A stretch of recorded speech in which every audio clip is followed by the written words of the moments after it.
when in innocency or when by intellectual perception he attains to say, I love the right, truth is beautiful within and without, forevermore. Virtue, I am thine. Save me, use me. Thee will I serve day and night, in great, in small, that I may not be virtuous, but virtue. Then is the end of the creation answered, and God is well pleased. The sentiment of virtue is a reverence and delight in the presence of certain divine laws.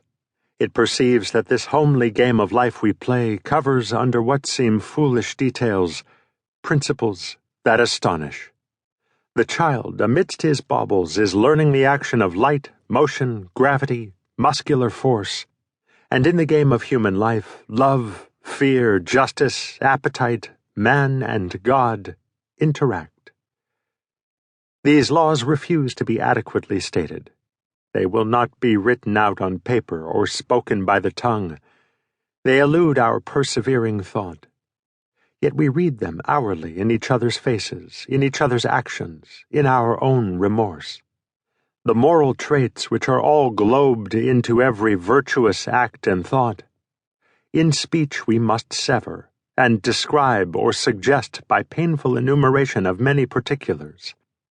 Yet as this sentiment is the essence of all religion, let me guide your eye to the precise objects of the sentiment, by an enumeration of some of those classes of facts in which this element is conspicuous. The intuition of the moral sentiment is an insight of the perfection of the laws of the soul. These laws execute themselves. They are out of time, out of space, and not subject to circumstance. Thus, in the soul of man, there is a justice whose retributions are instant and entire. He who does a good deed is instantly ennobled. He who does a mean deed is by the action itself contracted. He who puts off impurity thereby puts on purity. If a man is at heart just, then insofar as he is God, the safety of God, the immortality of God, the majesty of God do enter into that man with justice. If a man dissemble, deceive, he deceives himself, and goes out of acquaintance with his own being. A man in the view of absolute goodness adores with total humility. Every step so downward is a step upward. The man who renounces himself comes to himself. See how this rapid intrinsic energy worketh everywhere, righting wrongs, correcting appearances, and bringing up facts to a harmony with thoughts. Its operation in life, though slow to the senses, is, at last, as sure as in the soul. By it a man is made the providence to himself, dispensing good to his goodness, evil to his sin. Character is always known.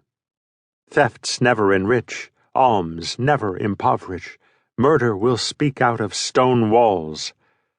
The least admixture of a lie, for example, the taint of vanity, the least attempt to make a good impression, a favorable appearance, will instantly vitiate the effect. But speak the truth, and all nature and all spirits help you with unexpected furtherance.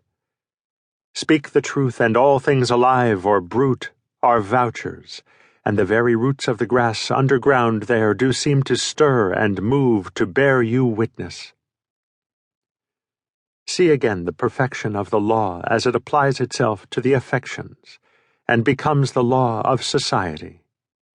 As we are, so we associate. The good, by affinity, seek the good, the vile, by affinity, the vile. Thus, of their own volition, souls proceed into heaven, into hell. These facts have always suggested to man the sublime creed, that the world is not the product of manifold power, but of one will, of one mind, and that one mind is everywhere active, in each ray of the star, in each wavelet of the pool. And whatever opposes that will is everywhere balked and baffled, because things are made so, and not